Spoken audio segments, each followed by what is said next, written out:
A day of drama as Rangers go into administration. Whilst today is a very sad day for Rangers and its fans, the administration addresses a terrible uncertainty that has been hanging over the club. Very anxious time, obviously, for everybody associated with the club. I want that club to survive and to thrive. It's not the end of the world, even though some at Ibrox might feel that way. But eventually administrators will want to sell on assets to a different company, though possibly controlled by some familiar faces. Craig White obviously is in a very advantageous position, but I understand he might also have security over a number of the assets as well. Glasgow Rangers will not shut, and it's the fans that will keep it up.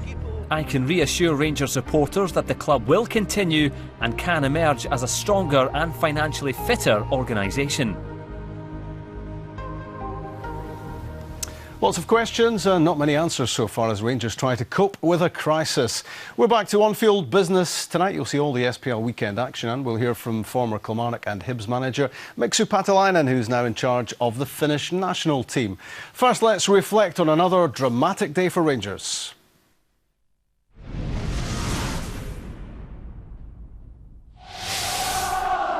A big show of defiance outside Ibrox yesterday with the club in crisis. The game against Kilmarnock sold out as Rangers plunged into administration. Supporters are angry at the financial mismanagement of their club, but fully supportive of the job Ali McCoist is doing against all odds. At the match was a lament. Luko's corner, Edu's header off the line. It was Liam Kelly on the post. Still the chance for Rangers is Bocanegra at the back post. But Edu, the man who came closest to the opening goal. Nelson. Gordon for Hay. Goyan's misjudged that, and Heffernan now with the chance. Picks out Shields. Oh, it's an opening goal for Kilmarnock. And Dean Shields silences the capacity crowd, but for that small corner of Killie fans. Goyan committed himself needlessly. That was the start of Rangers' problems, and Shields increased them. It's a lovely goal, in fairness. Heffernan picking out his strike partner, and Dean Shields did the rest.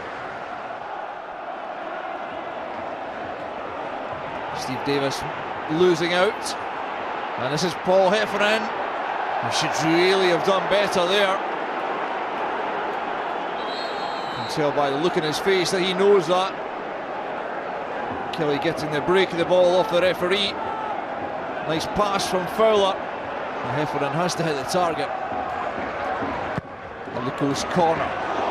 There's Bocanegra with a glancing header. And again, Cammy Bell not called into action. Heffernan. A lovely turn by Gary Hay. Here's Ben Gordon. Is it two for Kilmarnock? Again, Ben Gordon really has to at least test Alan McGregor from this position. It's on his favoured left foot. Just has to put the laces through it. Broadfoot looking for options. Aluko in for McCulloch. Breaks the way of Broadfoot. There's David Healy with the equaliser. No, it's chopped off. It's offside against David Healy. That's extremely close. It was a good finish from Healy, who's taken out of play by Fowler, and the goal doesn't stand. Hay.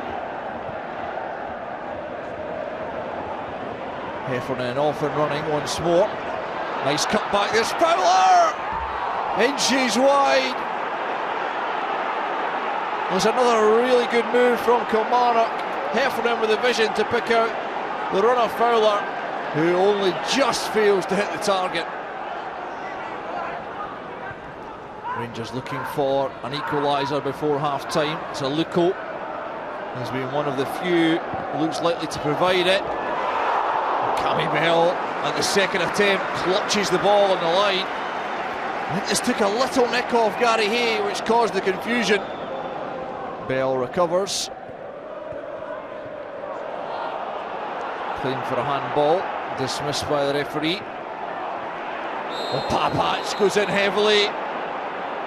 It's a red card for Sasha Papac.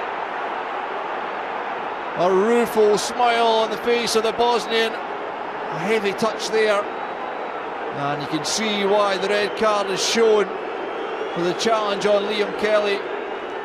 Ian Brines with no hesitation. Ben Gordon cuts out the pass. And Killie move forward on the counter-attack. Gordon once more. Perry dives in, he's past him. Comes off the arm of Bocanegra. No chance. That was going to be a penalty though, given the distance from the player to ball. And there's no movement of the hand of Bocanegra either. Gary Hay picks out Fowler. There's Sissoko! Oh, what a goal that would have been. Venomous shot by Sissoko. Didn't miss the top corner by that much. Luko's corner. There's McCulloch, the whistle's gone. And Rangers again denied an equaliser. Well, Ian Brines says Celik was guilty of holding here. Well, there doesn't look to be a great deal wrong with that. And Rangers justifiably, I think, miffed. We all really wanted to get 3 points effectively for the supporters. That's what we wanted. You know, it goes without saying we'll go out and try and do our best and try and win games for the fans at the best of times. But today it's really painful that we didn't manage to do it for the fans. Yeah, really painful for Rangers, Mixu. Hugely pleasurable for Kilmarnock, your old team, who played some fantastic football yesterday, and maybe the goal from Dean Shields just summed it up. Yeah, but I must say first thing that the way Rangers supporters came out and backed the club was absolutely fantastic. But Kilmarnock, they are well capable of passing the ball and causing upsets, and you know they've beaten Rangers before. Dean Shields' goal here is a fantastic passing move from Gary Hay. Here we go, nice weighted pass behind the defence. I don't know why Goyan sells himself like that, but here Dean Shields, good first touch and takes it early, and I think that makes it more difficult for McGregor to save that. Great goal, great passing move. It certainly wasn't a fluke of a win when you look back at the really good chances Kilmarnock had to add to that Dean Shields goal. 3 of them in the first half. Yeah, and you would have thought that the Rangers started the game really fast and making sure that Killie has no chance in the game. But you know, it was the vice versa. Here we go again. Good link-up play from Hibs. Well, Ben Gordon there a little bit in a strange position. Wasn't a shot, wasn't a chip, probably in 2 minds.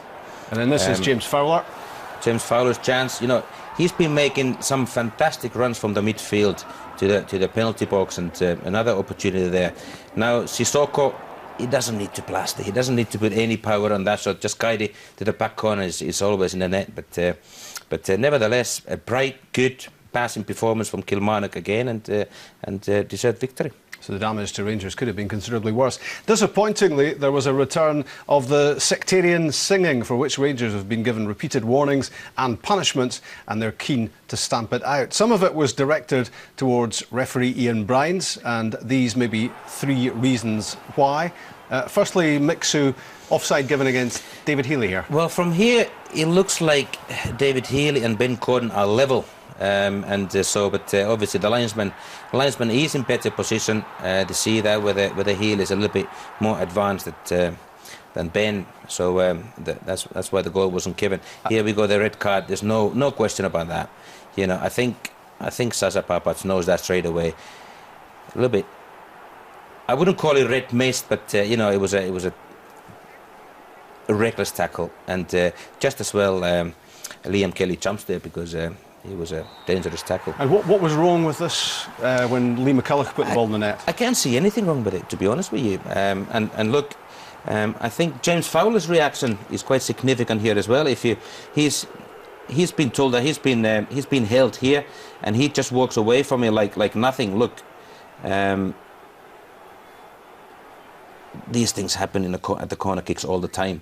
So if there's a foul every time, you know, there would be no goals scored from corner kicks. And I did get the feeling as well at Ibrox yesterday that a Rangers goal would have changed the whole atmosphere and changed the complexion as well. Especially an early goal. Yeah. You know, it would have changed the game totally, I'm sure. But, you know, all credit to Kilmarnock. You know, they went there with their attitude, nothing to lose, passed the ball well and caused problems to Rangers, and they did that. It's Rangers in crisis, a massive story, obviously, in Scotland and around the UK. But you were saying that it's reverberating really around the world, isn't it? Yeah, it is. It is unbelievable that, you know, such a club like Rangers can go into administration. And you know, we had a press conference last week in Finland, leading to the Austria game, our next match, and the journalist asked me, you know, what I thought about you know, the situation at Rangers, and astonishing, but because Rangers and Celtic, you know, they are regarded as big, you know, secure clubs all over Europe and all over the world, with a fantastic support. So you know, it is astonishing that we are where we are.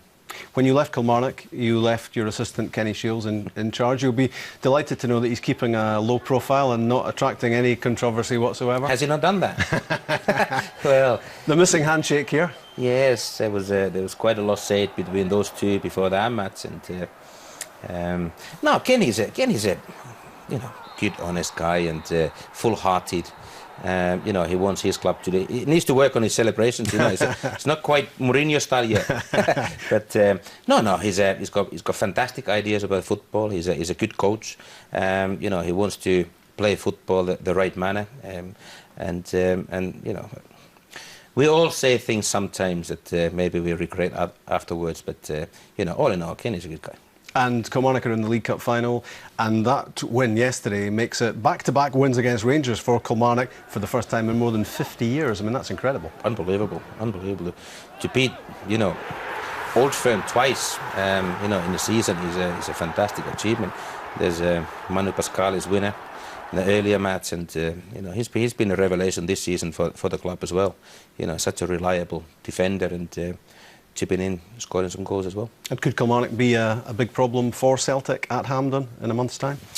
Will be interesting. I think Kilmarnock will go there and, you know, stick to their plan of passing the ball.